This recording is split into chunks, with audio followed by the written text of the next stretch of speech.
ఈ ఉగాది నుండైనా కోటీశ్వర్లవ్వాలనే కలను నెరవేర్చుకోండి. వెంటనే జేకేఆర్ గురువు గారికి కాల్ చేసి అపాయింట్మెంట్ తీసుకోండి.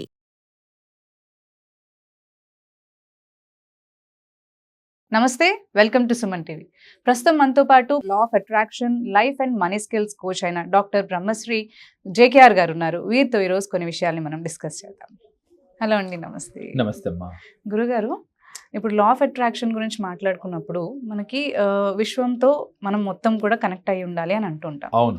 అయితే ఇందులో మనసుకి ఇంకా విశ్వానికి ఎలాంటి సంబంధం ఉందని అంటారు? యాక్చువల్లీ మంచి క్వశ్చన్ అడిగారు. వాస్తవంగా మనసుతో క్వశ్చన్లు మనం అడగటం అనేది, అంటే చాలామంది మనసు పెట్టి అడిగారా, మనసు పెట్టకుండా అడిగారా అనేది దీంట్లో ఇంపార్టెంట్ అమ్మా. లా ఆఫ్ అట్రాక్షన్ అంటేనే మీ మనసుతో మీ కోరికల్ని విశ్వానికి చెప్తేనే మీకు కనెక్ట్ అవుతాయని చెప్పుకుంటాం.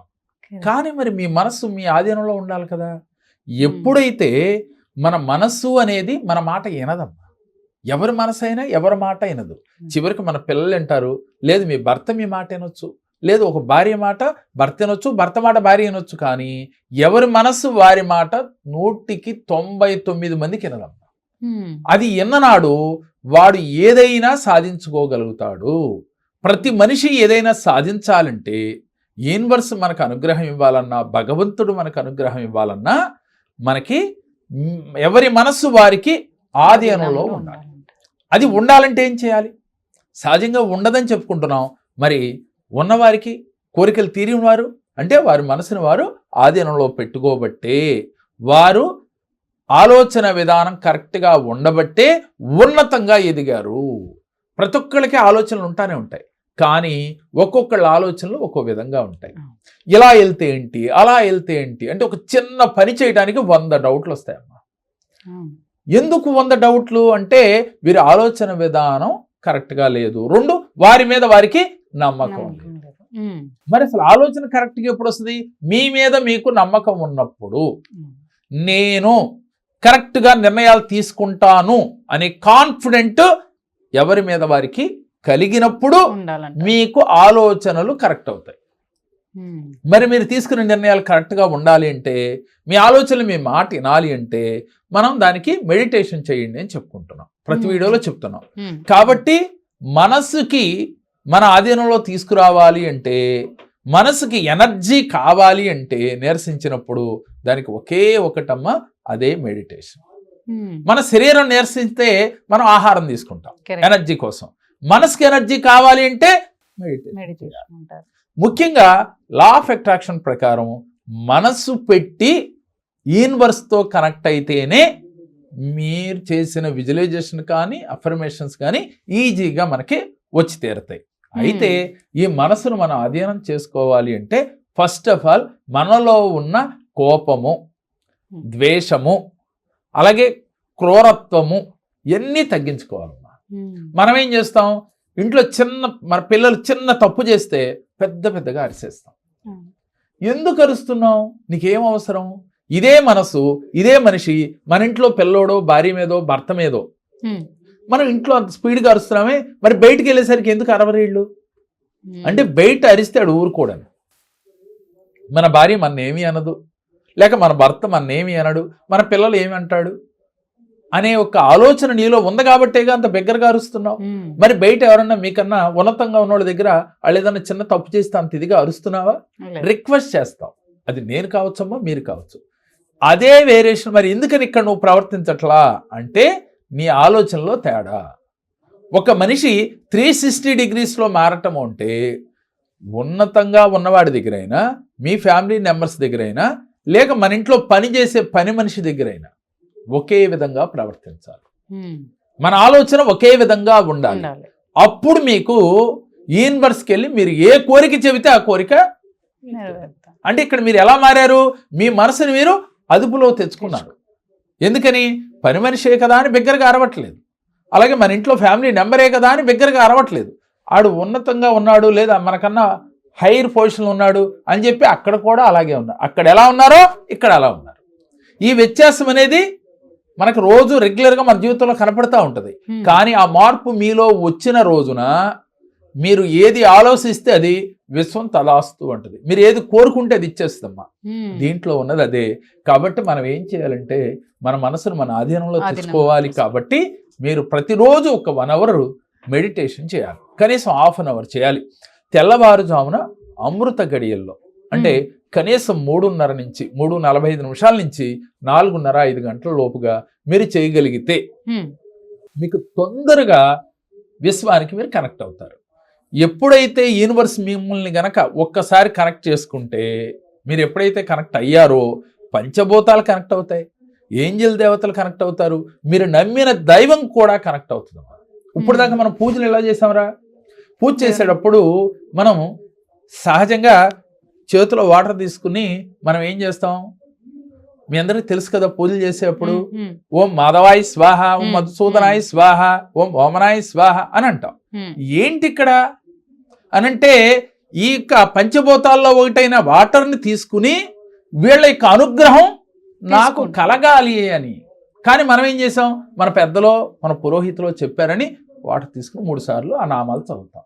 అంతేగాని అక్కడ మన ఫీలింగ్ ఉందా? అక్కడ లేదు. ఇక్కడ యాక్షన్ ఉందా? లేదు. కేవలం మనం ఏం చెప్పారో, బుక్లో ఏముందో, లేకపోతే పురోహితులు వారు ఏం చెప్పారో. అలాగే ముక్కు మూసుకుని ప్రాణాయామం చేస్తాం. ముక్కు మూసుకోండి అమ్మా అనగానే ముక్కు మూసుకుంటాం. అంతేగాని అక్కడ ముక్కు మూసుకుని ఏం చేసాం, ఎందుకు చేస్తున్నాం ఆ క్రియ అంటే పింగళానాడి నుంచి సూక్ష్మనాడిగా మారటానికి, శ్వాస సూక్ష్మనాడిగా రావటానికి. అది రావాలని ఎందుకు అది వస్తే ఏమవుద్ది? ఏకాగ్రత పెరుగుద్దమ్మా. సూక్ష్మనాడిలోకి మనం వచ్చినాడు పూజ చేసేటప్పుడు ఆ భగవంతుడి పైన మనసు పెట్టి చేయగలుగుతాం. మరి ఇవన్నీ మనం తెలుసుకుని పూజ చేస్తే భగవంతుడు వెంటనే కనెక్ట్ అవుతాడు.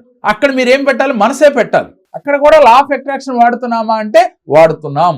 పంచభూతాలలో ఒకటైన గాలితో ప్రాణాయామం చేస్తున్నాం, పంచభూతాలతో ఒకటైన జలంతో మనం చేస్తున్నాం. పూర్వం ఋషులు మునులు ఎవరన్నా శపించాలంటే వాటర్ తీసుకుని మంత్రించాలా వేస్తే శపించేవాళ్ళని మన సినిమాల్లో చూసాం. రియల్గా ఇప్పుడు లేదు కాబట్టి. అంటే ఇది నిజమో అబద్ధం అనేది పక్కన పెడితే వాస్తవంగా వాటర్కి అంతా పవర్ ఉంది.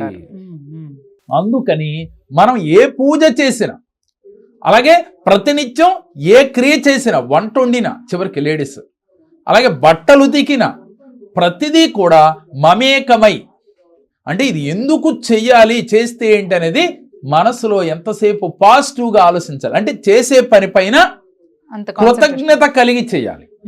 ఏంటి బట్టలన్నీ నువ్వు ఉతికి నేను ఆఫీస్కి వెళ్ళాలా, స్టూడియోకి వెళ్ళి అక్కడ బోల్డ్ షూట్స్ ఉన్నాయి అని నువ్వు ఫీల్ అవుతూ చేసావనుకోరా, నీకు బాధ తప్ప ఏమీ మిగలదు. ఎప్పుడైతే చేసే పని మీద ఆనందంగా నాకెంత 5 నిమిషాలు అయిపోద్ది పాజిటివ్గా ఆలోచన చేస్తే ఆ పని చేసింది కూడా మీకు తెలియదమ్మా. ప్రాక్టికల్గా మీరు చేస్తే అది మీకు అర్థమవుతుంది. ప్రతి స్త్రీ కానీ పురుషుడు కానీ.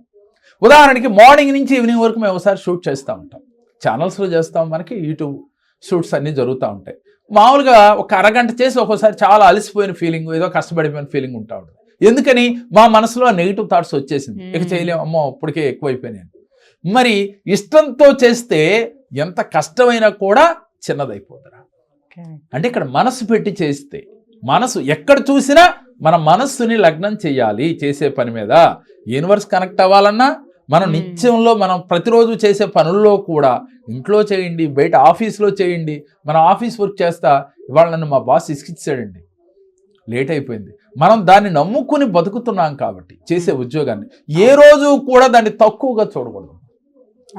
చాలా మంది అడుగుతారు వచ్చి, మీ అబ్బాయిని ఇదే జాబ్ చేపిస్తారండి. మా అబ్బాయిన చస్తే చేయించనండి, మా అబ్బాయిని ఎక్కడో గొప్పగా పెంచుతానండి అని చెప్తాం. ఏంటి అక్కడ దాని ఉద్దేశం?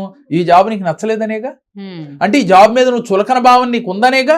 ఎప్పుడైతే ఆ భావన ఉందో ఏ రోజు నువ్వు హ్యాపీగా ఉండలేవుగా. ఈ జాబ్ లేనప్పుడు ఆ జాబ్ కావాలని ఎంతైతే ఆతృతగా నువ్వు చేసావో మనసు పెట్టి, నీకు జాబ్ వచ్చింది. తర్వాత నీలో ఆ జాబ్ పైన చులకన భావం వచ్చింది. ఆ తర్వాత నువ్వు మనసు పెట్టి ఆ జాబ్ చేయలేకపోతున్నావు. అందువల్ల ప్రతిరోజు అవమానాలు పాలవుతున్నావు. నువ్వు చేసే జాబ్ మీద సంతృప్తిగా లేకుండా ఉంటుంది. అంటే ఇక్కడ కూడా నువ్వు మనసు పెట్టట్లేదనేగా. పెట్టనప్పుడు ఏమవుతుందమ్మా, ఏ రోజు నీకు ఆనందం ఉండదు. లా ఆఫ్ అట్రాక్షన్ ఏం చెప్తుంది? ఆకర్షణ సిద్ధాంతం. లా ఆఫ్ అట్రాక్షన్ అంటే ఆకర్షణ సిద్ధాంతం. దేన్నైనా మన మాటలతో చేతలతో ఆకర్షించవచ్చు. ఉమ్, మాటలు రాని మోగవాడు కూడా లా ఆఫ్ అట్రాక్షన్ చేయొచ్చు అని ఒక వీడియోలో చెప్పాను నేను. ఎలా చేస్తాడు? వారి మనస్సుల్లో అఫర్మేషను, విజువలైజేషను, యాక్షన్ చేస్తాడు. చేసుకో. మాటలే రావు అంతే, కానీ వాడికి తప్పకుండా జరుగుతుంది. ఉమ్, అదేవిధంగా మనం ప్రతినిత్యం కూడా లా ఆఫ్ అట్రాక్షన్ మనసుతో చేస్తే ఏది కోరుకుండేది జరుగుతుంది. ప్రతిరోజు కూడా హ్యాపీగా 24 అవర్స్ గడుస్తాయమ్మా. పడుకునేటప్పుడు కూడా అంతే. ఏంటి బెడ్ బాగోలేదు, నిద్ర పట్టట్లేదు, మరి ఇన్నాళ్ళు అదే బెడ్ మీద పడుకున్నాం, కానీ ఒక 2 రోజులు ఎక్కడో దీనికన్నా కొంచెం హ్యాపీగా వెళ్ళొచ్చినప్పుడు అది బాగుంది అని మీ మనసు కనిపించినప్పుడు దీని మీద చులకన భావం వస్తుంది. నేనేమంటానంటేనమ్మా, ఎప్పుడూ ఒకలాగా జీవితం ఉండదు కదా. ఉమ్, కాబట్టి ప్రతి దాంట్లో మీరు ఆనందాన్ని ఇతుకుతూ మనసు పెట్టి ఎరుకతో చేస్తే జీవితంలో ఏదైనా పొందవచ్చు అంటుంది లా ఆఫ్ అట్రాక్షన్. మరి ఇప్పుడు మనకి లా ఆఫ్ అట్రాక్షన్కి మనసుకి సంబంధం ఏంటో అర్థమైంది కదా తల్లి. అర్థమైంది. ప్రతి పనిలో కూడా మనకు మనసే important. Important. Law of attraction కూడా అదే చెప్తా ఉంది. మీరు మనసు పెట్టి మీ అంతర్చేతన మనసును నమ్మిస్తే మీ అంతర్చేతన మనసు వెళ్ళి యూనివర్స్కి కనెక్ట్ అవుతుంది. యూనివర్స్కి పైనుంచి పవర్స్ మనకు వస్తాయి. యూనివర్స్ కనుకరిస్తుంది, వెంటనే తదాస్తు అంటుంది. ఉమ్, యూనివర్సే తదాస్తు అన్నప్పుడు పంచభూతాలు, అమ్మ పంచభూతాలు అంటే ప్రకృతిలో ఉన్నాయి, అవును. మీలో ఉన్నాయి, నాలో ఉన్నాయి. పంచభూతాలతో మనందరం మమేకమై ప్రతిరోజు మన దినచర్య పంచభూతాలతోనే ఉంటుంది. ఉంటుంది. ఈ పంచభూతాలు మనకి కరుణించాలి అంటే పంచభూతాలని గౌరవించాలి. వీటిపైన మనం కృతజ్ఞత ఎక్కువ చూపాలి. Correct. నేను ఎప్పుడు ఒక మాట చెప్తాను, మన ఇంట్లో పనిచేసే వ్యక్తి చిన్న హెల్ప్ చేస్తే అతను పని మనిషి, అతను డబ్బులు ఇస్తామనే భావంతో కాకుండా ఒక్క మాట థ్యాంక్స్ అండి, థ్యాంక్స్ అమ్మా, బాగా చేసావురా అని గనక వాళ్ళకి చెబితే వాళ్ళు ఇంకా బాగా చేయాలనుకుంటారు. అవును, అంటే అవును. నన్ను గుర్తించారు మా ఓనర్ గారు. మీరు చెప్పింది కేవలం కృతజ్ఞతయే. ఆ కృతజ్ఞతకి డబల్ పని చేసి పెడతారమ్మా. ఉమ్, ఇక్కడ వాళ్ళు చేసిన దాంట్లో తప్పులు ఎదగటమ్మా అని ఇలా చేయండి అని చెబితే ఇంకా అద్భుత ఫలితాలు వస్తాయి. కాబట్టి ప్రతి ఒక్కరూ మనసు పెట్టి లా ఆఫ్ అట్రాక్షన్ చేస్తే మిమ్మల్ని మీరు మార్చుకుంటే, మీలో ఉన్న ఆత్మని గుర్తిస్తే, మీరు ఒక భగవంతుడని మీరు గుర్తిస్తే, భగవంతుడు ఎక్కడ గుళ్ళో లేడురా, మనలోనే ఉన్నాడు. మనలోనే ఉన్నారు. అంటే ప్రతి వ్యక్తిలోనూ భగవంతుడు ఉన్నాడు. అందుకని ఆ భగవంతుడిని మీరు గుర్తించగలిగితే మీరు లా ఆఫ్ అట్రాక్షన్ చాలా ఈజీగా చేయగలుగుతారు. మేనిఫెస్టేషన్ మేనిఫెస్టేషన్ అనేది చాలా ఈజీ అయిపోతుంది. అయిపోతుంది. థ్యాంక్ యూ అండి. నమస్తే. గురుగారు.